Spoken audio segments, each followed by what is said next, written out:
Livro Eva no Exílio, por Rebecca Merkley. Parte 2.7. Desculpando o tédio. Mas não é porque compreendo e me solidarizo com as mulheres que se sentiam entediadas e pouco desafiadas que eu pense que seja justificável.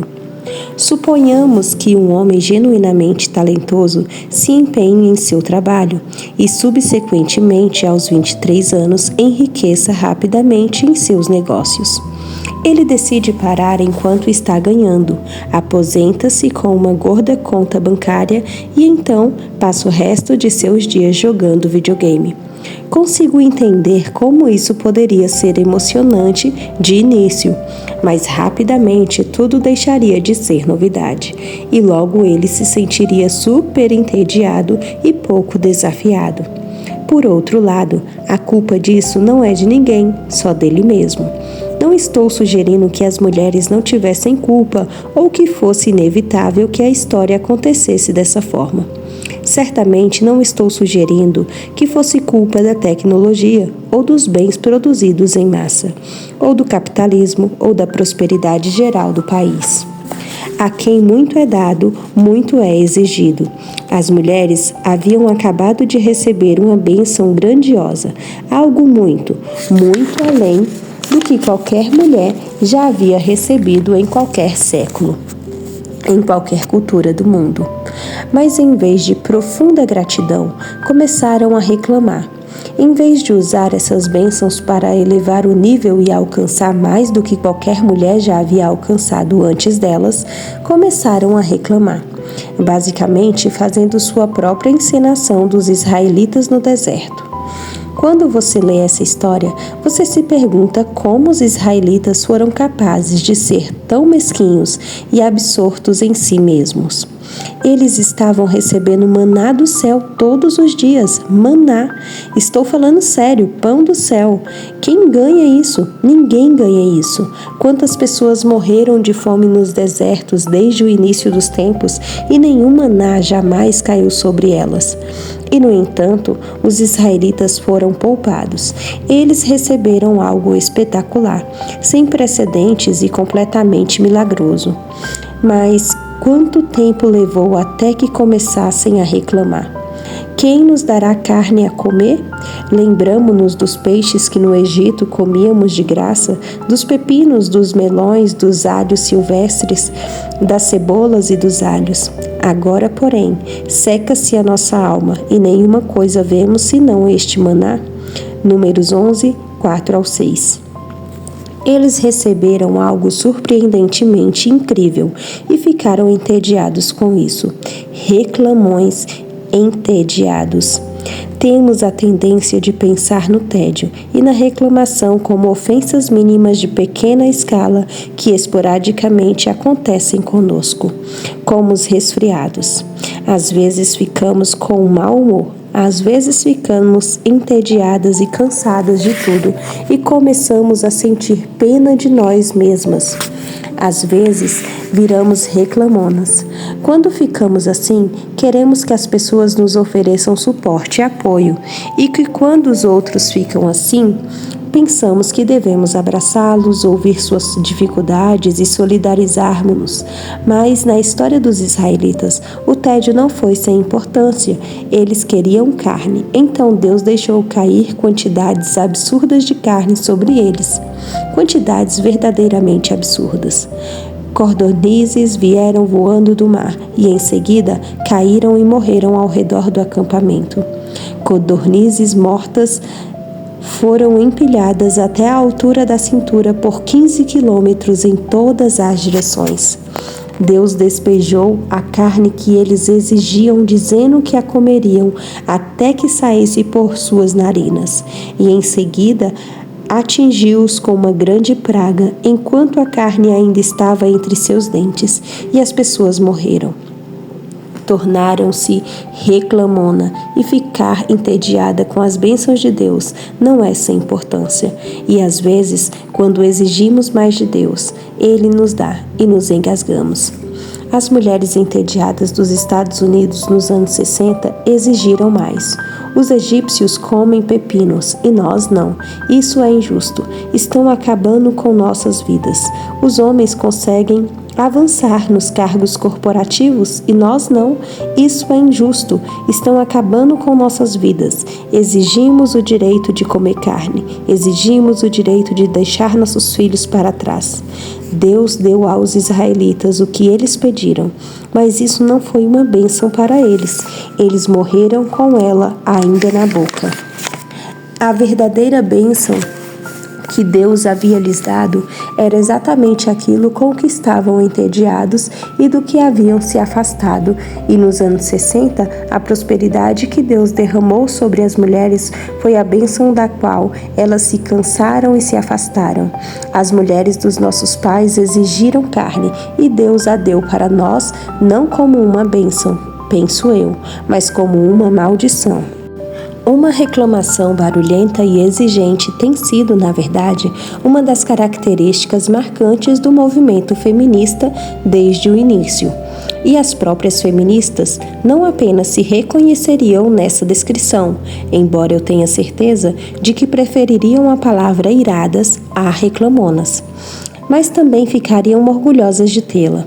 As feministas da primeira onda ficaram conhecidas por seus protestos militantes e, de fato, a palavra sufragista foi cunhada de início aparentemente por causa de algumas de suas táticas políticas, como greves de fome que haviam aprendido com os russos e que resultaram em mulheres sendo alimentadas à força nas prisões. A Alegre Senhora Banks, de Mary Poppins, dançando e cantando Irmã Sufragista, talvez não seja o quadro histórico mais confiável. As feministas da segunda onda abraçaram conscientemente a ira e exigir seus direitos é um de seus movimentos de marca registrada. Quanto mais barulhento, melhor. Eu sou mulher, ouça-me, rugir e tudo mais. Por si só, isso deveria ser suficiente para causar preocupação às mulheres cristãs pensantes. Sempre que alguém começa a fazer exigências ao universo sobre o que lhe é devido, devemos suspeitar. Isto está fundamentalmente em desacordo com o ensino bíblico sobre o que seria uma resposta obediente e eficaz à injustiça. Cristo não nos disse que, quando alguém pega o nosso casaco, devemos exigir aos berros que o devolva imediatamente. Ele não nos instou a dar cotoveladas quando alguém tenta se sentar no lugar mais importante. Quando somos ultrajadas, ele não nos disse para fazermos cartazes e piquetes de greve. Quando somos atingidas, não somos instruídas a revidar com mais força. Quando Paulo foi preso indevidamente, ele não começou a organizar um montim na prisão ou, no caso, entrou em greve de fome. E, no entanto, exigir agressivamente que todos deem às mulheres o que nos é devido tem sido toda a estratégia de campanha do movimento feminista desde o primeiro dia. Observe que não estou afirmando que o problema que provocou a resposta feminista fosse insignificante de forma alguma. Realmente acredito que as expectativas culturais em relação às mulheres fossem extremamente problemáticas nos anos 50, mas lidar com isso de forma obediente teria sido muito diferente da gritaria das feministas. As mulheres nos anos 50 não estavam sendo ativamente oprimidas como, por exemplo, mulheres nas culturas muçulmanas costumam ser. Estavam, no entanto, sofrendo a suave opressão de não serem consideradas capazes de algo muito impressionante, desafiador ou importante.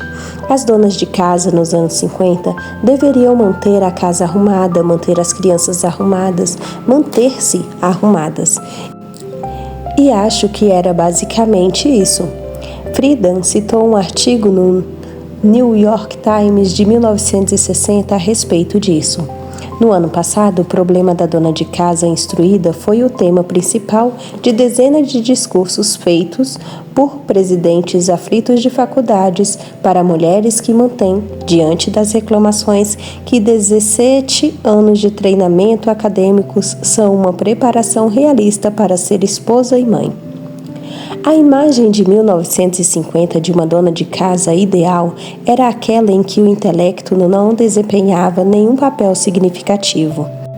Essa é realmente uma posição sufocante, mas se as mulheres quisessem mudar isso, poderiam tê-lo feito, decidindo de fato realizar coisas impressionantes, desafiadoras e importantes.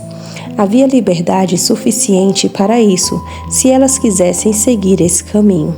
Se tivessem recebido o que lhes fora dado e obtido ganho com isso, a conclusão teria sido óbvia para todos.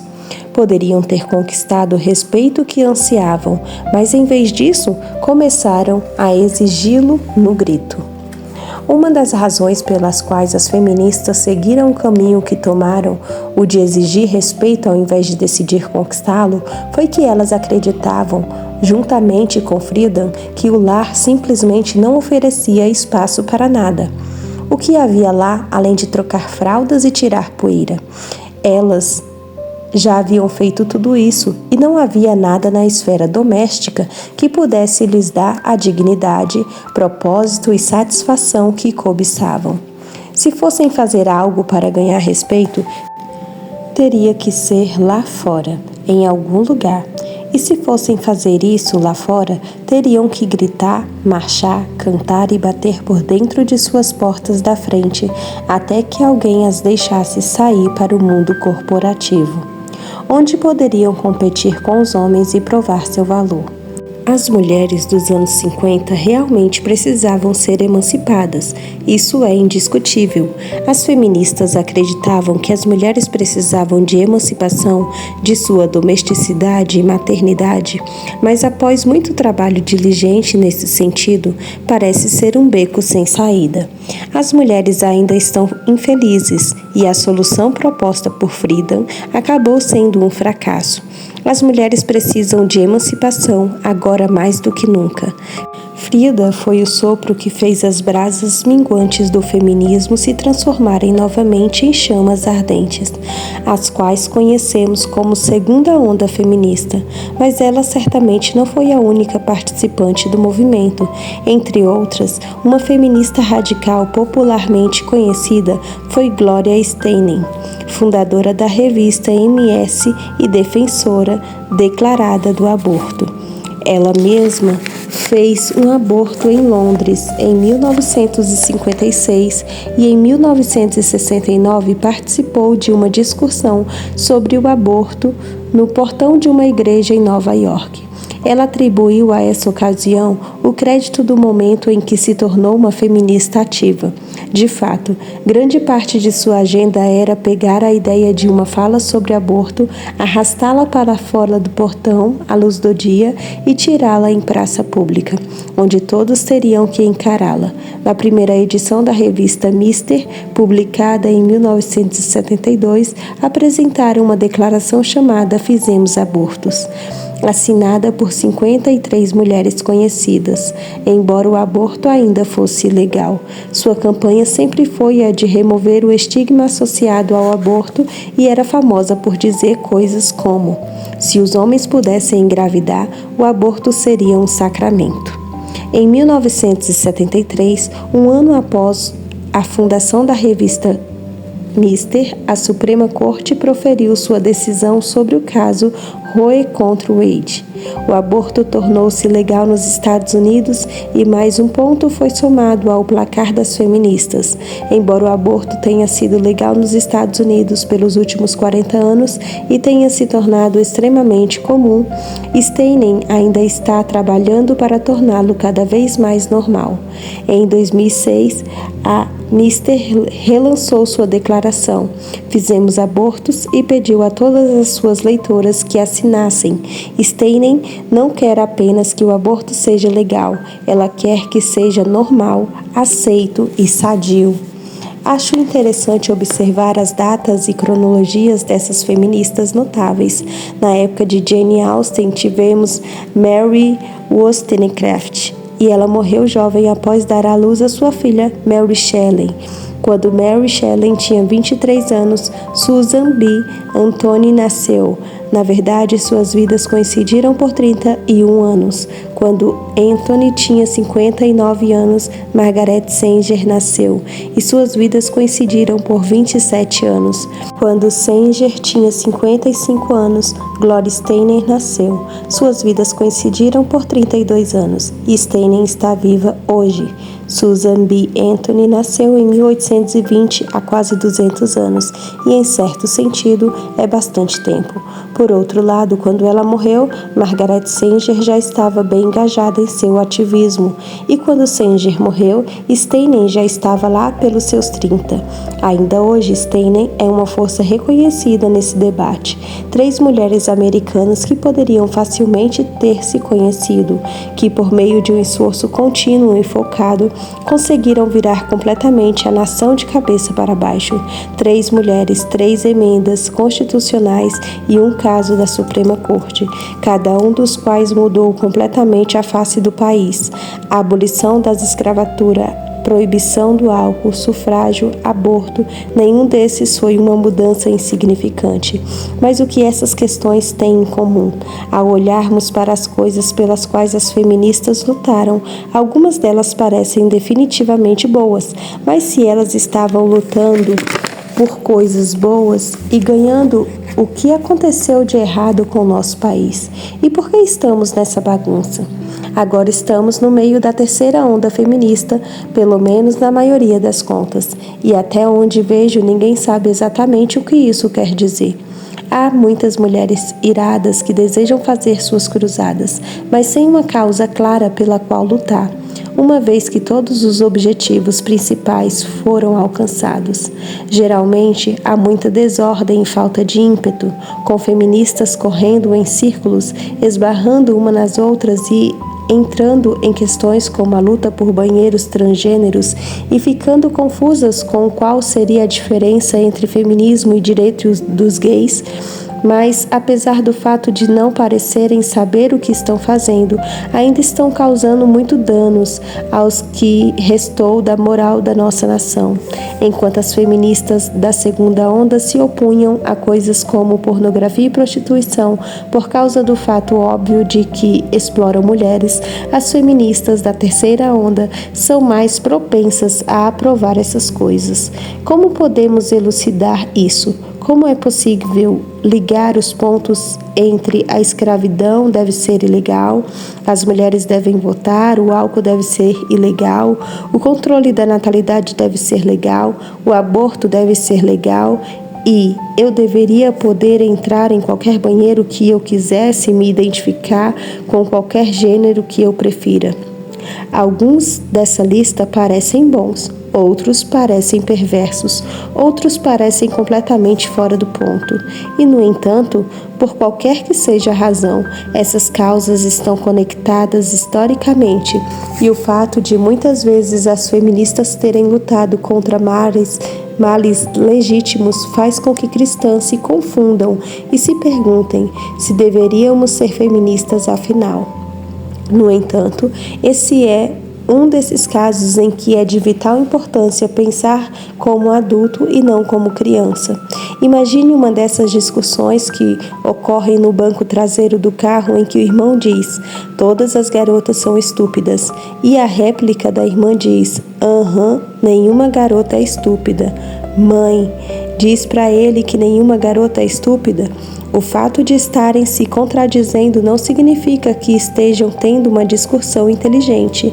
E enquanto pensamos sobre essa questão, é importante conseguirmos ir além desse nível de interação e análise. Então vamos relembrar as questões pelas quais as principais feministas lutaram. Primeiro, Mary contestou o argumento de Russell de que as mulheres não deveriam ser educadas assim como eu. 2. Susan B. Anthony pensava que a escravidão é um mal social, assim como eu. 3. Susan B. Anthony pensava que maridos e pais bêbados são um mal social, assim como eu. Ponto 4. Susan B. Anthony pensava que as mulheres deveriam ter direitos plenos de cidadãs, assim como eu. 5. Margaret Sanger pensava que mulheres morrendo de abortos de fundo de quintal eram um mal social, assim como eu. 6. Beth Friedan pensava que a superficialidade da dona de casa ideal nos anos 50 era um mal social, assim como eu. 7. Gloria Steinem pensava que a pornografia é um mal social, assim como eu. Vou me chamar de feminista então? Não, por todo o mundo. E aqui está o porquê. É importante identificar contra o que lutar, mas é igualmente importante saber por que lutar e como lutar. Deixe-me ilustrar com a questão do aborto. Sou contra o aborto e penso que deveria ser ilegal. Isso significa que eu concorde com todos os que se opõem ao aborto? Absolutamente não. Por exemplo, eu seria contra um homem que quisesse bombardear clínicas de aborto e assassinar médicos abortistas. Podemos estar de acordo contra o que lutar, mas estamos em lados opostos quando se trata de como lutar. E a questão de como é importante o suficiente para que nunca queira me identificar com esse homem. Nesse caso, como superar o quê? Se bombardeássemos todas as clínicas de aborto do país e efetivamente eliminássemos todos os abortos dessa maneira, ainda seríamos um país de assassinos. É por isso que uma concordância superficial acerca de várias questões pode ser tão prejudicial a longo prazo. A concordância superficial está ocultando o fato de que não há realmente nenhuma concordância. A questão do porquê pode ser igualmente importante, porque revela as premissas fundamentais, e essas premissas são sempre motivadoras de outras questões e não apenas da que está sendo discutida no momento. Então, eu concordo com Wollstonecraft que as mulheres devem receber educação? Absolutamente, mas sou fundamentalmente contra ela quando se trata da questão do porquê. A maneira como ela responderia a essa pergunta também revelaria por que ela era socialista, porque ela acreditava no amor livre, porque ela apoiava a Revolução Francesa e, enquanto isso, a maneira como eu responderia à pergunta do porquê revelaria que sou cristã. As perguntas como e porquê são importantes, porque revelam a trajetória da ideia, enquanto a pergunta o que é estática. Se você estiver indo viajar e precisasse pegar um avião para chegar ao destino, você não iria ao aeroporto. Perguntaria a si mesma: o que é isso? Isso é um avião? E se a resposta fosse sim, embarcaria nele. Para onde o avião está indo é importante. Se você embarcar no avião errado, o fato de ter respondido corretamente à pergunta o que não agiria em seu favor. Porque você acertou a resposta, mas não pensou na direção em que o avião estava indo e o motivo de você estar agora encalhada na Islândia. Se você de fato respondesse erradamente ao que embarcasse em um caminho de bagagem em vez de em um avião, as consequências teriam sido muito menos dramáticas.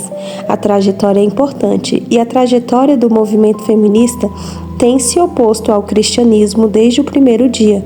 Precisamos superar o fato de que às vezes concordamos com feministas nesta ou naquela questão, só porque ocasionalmente concordamos com o que não significa que alguma vez concordamos com o como ou o porquê.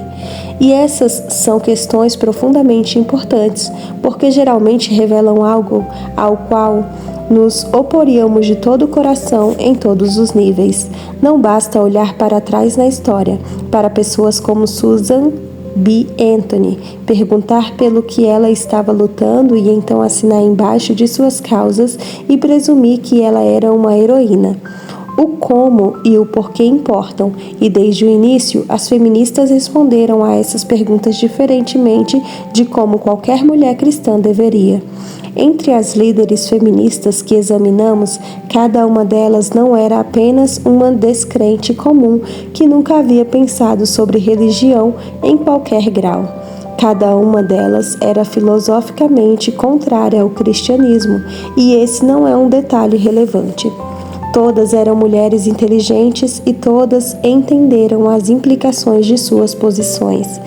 Eles haviam pensado sobre essas questões, e as cristãs que foram enganadas por isso, as cristãs que pensaram nessas questões de uma maneira vergonhosamente superficial, são a razão pela qual estamos nessa corrida de demolição que é o nosso país agora. A causa feminista tem avançado nos últimos 2 séculos, em grande parte por meio dos esforços diligentes de cristãs sinceras, mas confusas, que nunca se preocuparam em perguntar como e por quê, e acabaram embarcando de qualquer maneira, e agora estão confusas com todas as consequências que não sabem de onde surgiram. Elas estiveram jogando basquete diligentemente e nunca notaram que estavam atirando na cesta errada. Elas ainda não conseguem entender por que o placar não está melhorando. Se quisermos salvar alguma coisa desse naufrágio, precisamos voltar ao início e fazer algumas perguntas básicas, tendo o cuidado de pensar sobre elas como adultos. Precisamos abandonar algumas de nossas ideias preconcebidas e algumas de nossas bagagens culturais e tentar analisar essas questões como mulheres cristãs inteligentes, mulheres que estejam dispostas a questionar honestamente algumas coisas que talvez tenhamos sempre considerado como verdadeiras.